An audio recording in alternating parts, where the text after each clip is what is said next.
সকলোকে নমস্কাৰ। আজি আপোনালোকক দেখুৱাম যে মই কোনো ধৰণৰ মছলা ব্যৱহাৰ নকৰাকৈ জিৰা, আজৱাইন, পিঁয়াজ আৰু আদা নহৰু দিয়ে কেনেদৰে মই মাংস বনাওঁ। আৰু ঘৰত প্ৰায় মই এনেদৰে মাংস বনাওঁ। সাধাৰণতে আমাৰ কোনো মছলা খোৱা নহয়, সেইবাবে আমি মছলা ব্যৱহাৰ নকৰোঁ মাংস বনাওঁতে।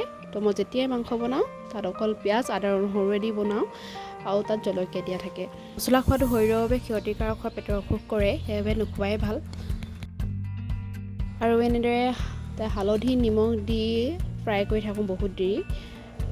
আনফালে মই তেলত আলু কেইপিচমান ফ্ৰাই কৰি লৈছোঁ বেলেগকৈ। আৰু এইফালে দেখিছে নহয়, হালধিয়ে দি পিনে ভাজি আছোঁ। এইফালে আকৌ মই পেষ্ট বনাই থৈছিলোঁ পিঁয়াজৰ, তাতে লং ইলাচি দিয়া আছিলে, ডালচেনি দিয়া আছিলে আৰু জলকীয়া দিয়া আছিলে। পেষ্ট বনাই মই মাংসখিনি যেতিয়া সিজিছে, আধা সিজা হৈ গ'ল, তেতিয়া তাৰমানে পেষ্টখিনি ঢালি দিছিলোঁ যাতে গ্ৰেভি হওক। কিন্তু যিহেতু ঘৰৰে মানুহ দুজনমান বেছিকৈ আছে, তো সেইকাৰণে পানী দি দিম মাংসখিনিত। অলপ জোল কৰি পিনে বনাম, যিহেতু এইখিনি লোকেল মাংস হয়, ব্ৰইলাৰ নহয়, লোকেল হয়। আজিকালি লোকেল ব্ৰইলাৰ ধৰিবই নোৱাৰি, আৰু আমি লোকেল আনিলেও আমি গ্ৰেভি বনাই খাওঁ, বেছি জোল নাখাওঁ।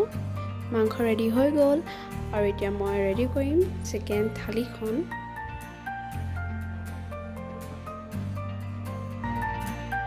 মাংসখিনি জোলতকৈ বেছি গ্ৰেভি বনাই খাই বেছি সোৱাদ লাগে।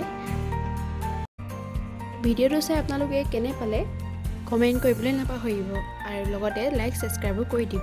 আজিলৈ ইমানেই। অন্য এটি ভিডিঅ'লৈ আকৌ লগ পাম। সকলোকে বাই বাই।